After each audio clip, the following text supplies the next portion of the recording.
welcome back, everyone. Welcome back. We're still on Genesis. We made it to Genesis chapter 46. That's where we are. Welcome back, everybody. Go ahead and pop your Bibles open. Genesis chapter 46. I believe we will make it through the end of Genesis today, y'all. I think it'll happen. Welcome, everybody.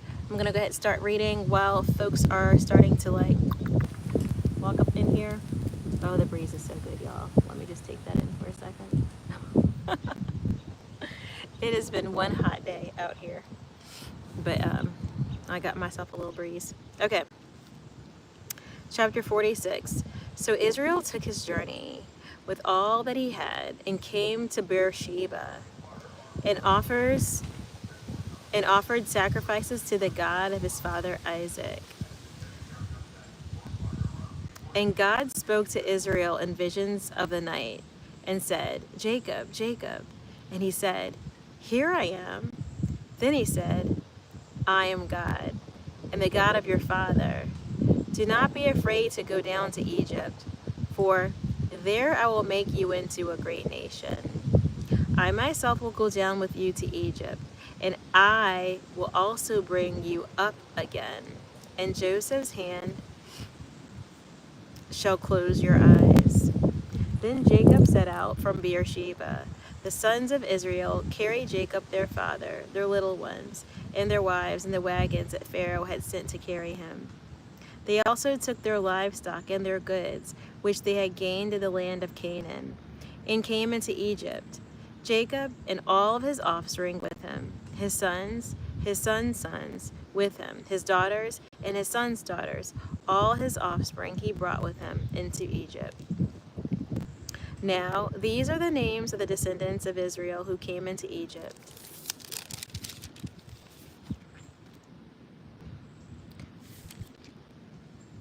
Jacob and his sons, Reuben, Jacob's firstborn, and the sons of Reuben,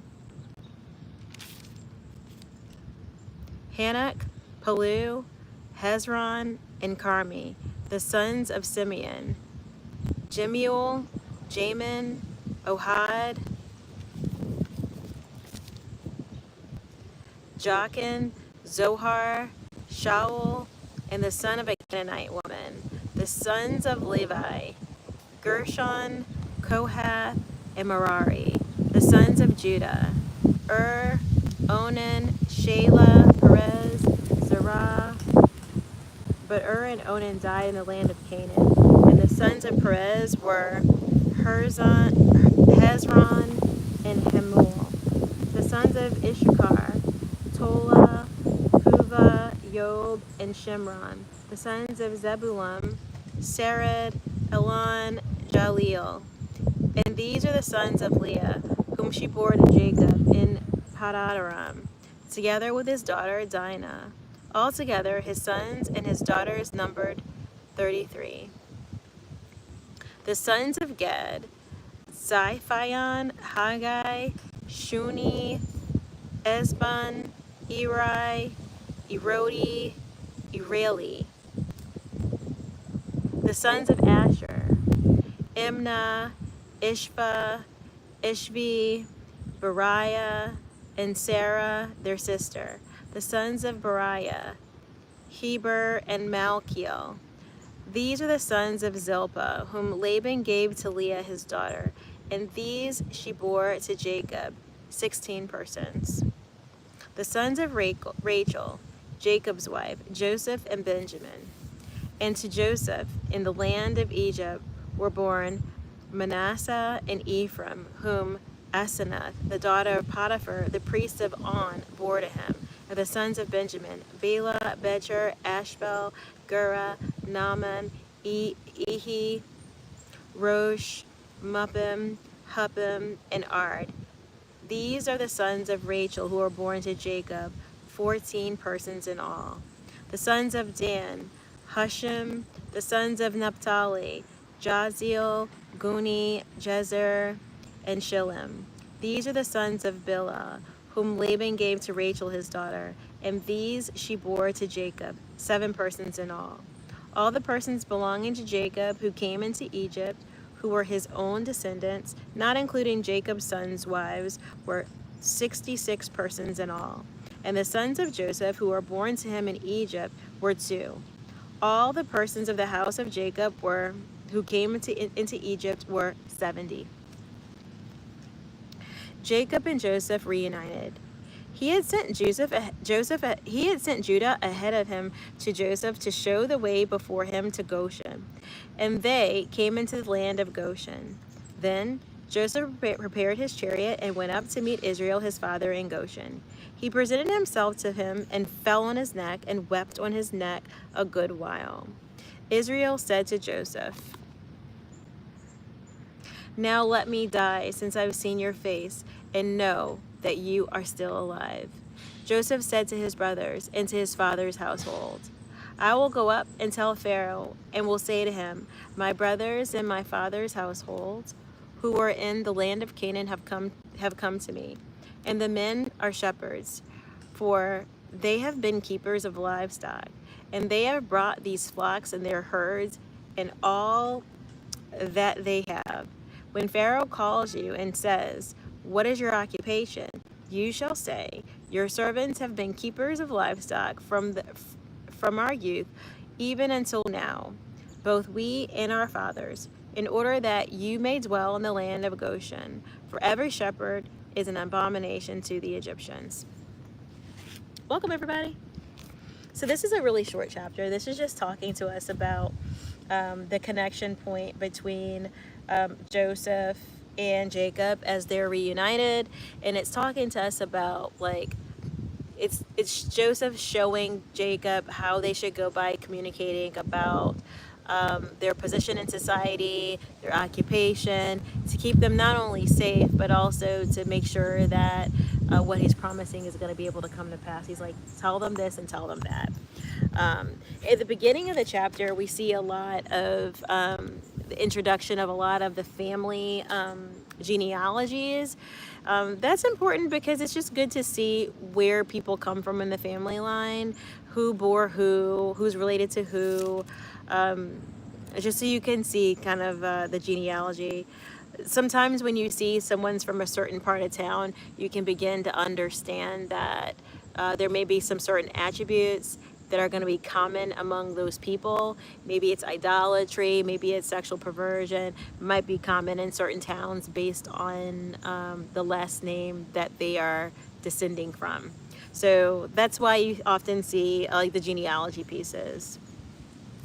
Also, you can also see the one thing that we see here that I feel like gets lost in today's society is we're seeing how fruitful people actually are, that they didn't just have a child, like they had big old families, and you know, that was a command of God, like be fruitful and multiply.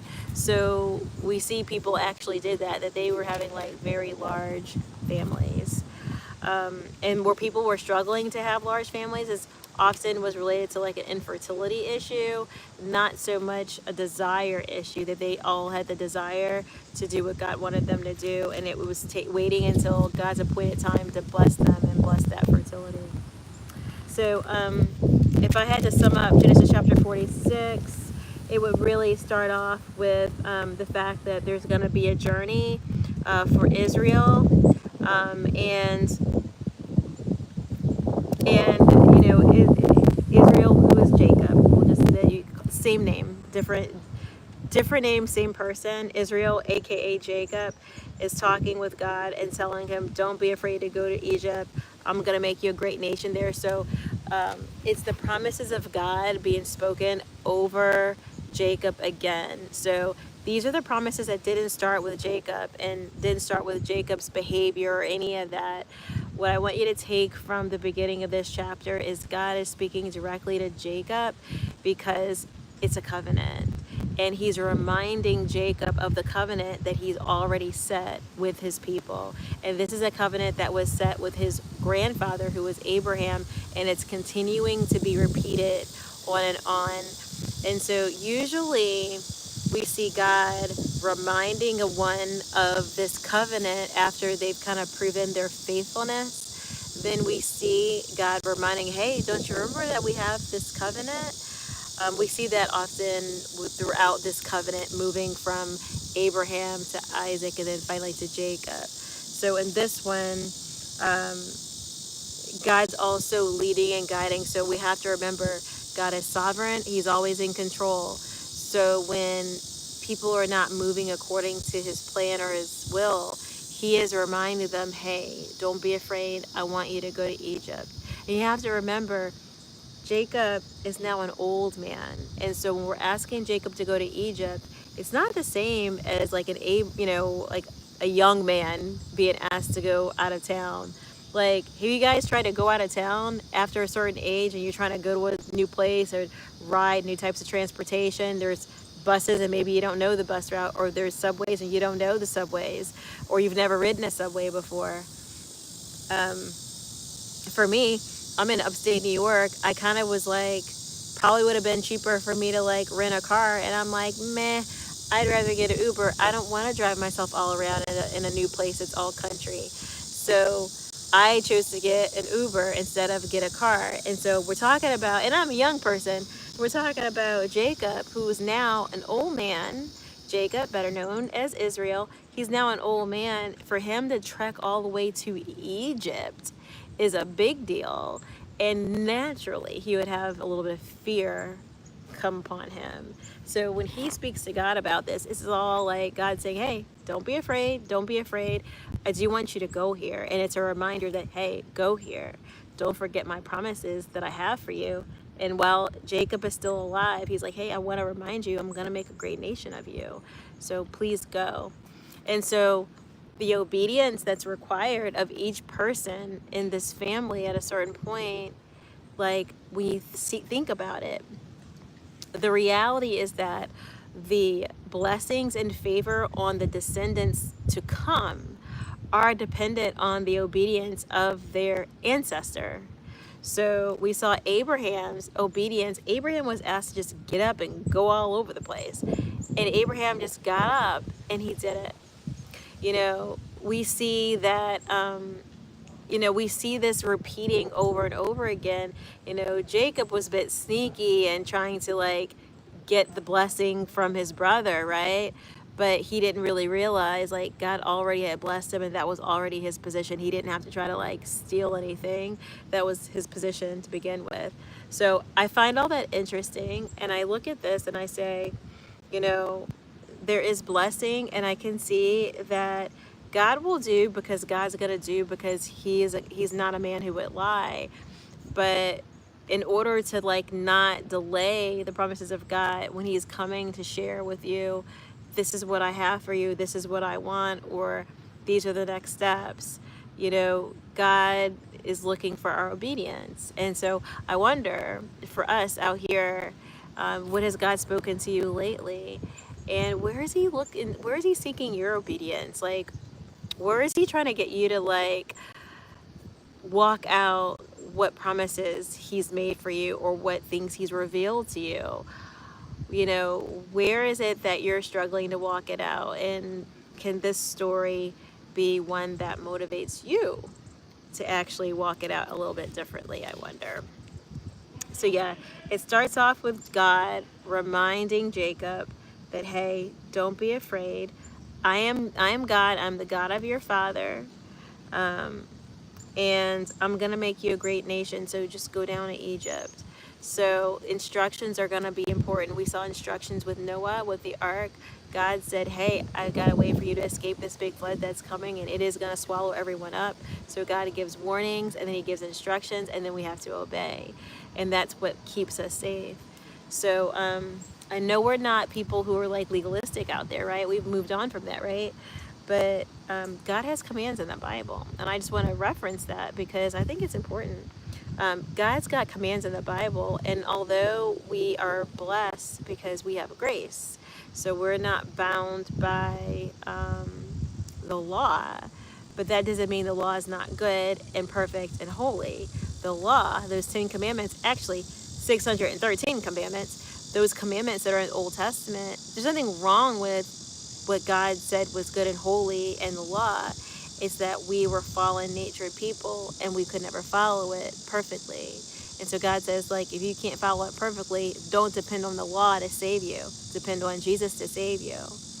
But that salvation conversation and what still ultimately can be good and useful and profitable for us are two different conversations. So I want to throw that out there just as clarity, that although the law is not something, we're not bound by it. We don't need to keep the law to be saved. Thankfully, thank you, Jesus, for that. We don't need to keep the law to be saved, but I will say that it's important for us to have the law because it's useful for us to understand the heart of God.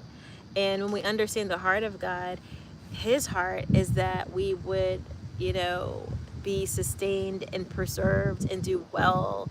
And a lot of that comes from looking at what's his will. And that's what the law actually is. It's, a lot of those things are useful and they bring more good to us than harm because those are useful rules for life that could help us to, when we don't know what else to do, it could help us to do more good than bad, if you want to say that. So I want to throw out there that the law actually can be useful. There's a lot of protection in staying under the umbrella of what God considers good, pure, and holy. And although we're not bound by the law and we're not saved by it, it can't save us. It'll get you caught up and thrown out of the kingdom of God real easily because no one's following it fully. But it's still good to be able to say, this is the standard of holiness that God had at one time. This is all the things he considered good and holy. And God lives outside of time. So if he considered all these things kind of good and holy, then, it shows us some of the things that we could focus on in terms of godliness, in terms of our sanctification process, in terms of our growth over time. So we want to look at the law that way, is holiness is still good and it's good to be disciplined and grow over time. Like, why not try to do that? Grow over time. Not that we need it to be saved or go to heaven, but just to just in our growth in becoming more like Jesus every day. It's good to look and see if that's the definition of perfect, then, in what ways could I ask God to make my heart be more pure and more holy and desire his things more. So a little bit less of I'm doing this on my own strength, or I'm doing this because God said, but I want to have a heart that wants what you want. So when my heart wants what you want, God, I automatically, the fruit of it will be a lot more things that look like you, a lot more behaviors that seem like you. That'll be the fruit. So I wanted to throw that out there. Alrighty, so that was Genesis chapter 36. A lot of introduction of Jacob to God, a reminder of the covenant, a reminder that that his family will be made into a great nation, and then eventually an introduction of all of the offspring of the family, kind of a family reunion review, and then finally towards the end, it's just a little bit of a talk of the plan of how Jacob's family would be introduced as they entered Egypt, like reminding them, say your occupation, kind of like, let me give you a heads up, this is how you introduce yourself, because we're trying to stabilize you and put you in a place of favor. These are the things that you're going to want to describe yourself as part of, the favored people. And so that's how it ended. So I'll wrap this one up. I'll come back live for Genesis chapter 47. Bye, everybody.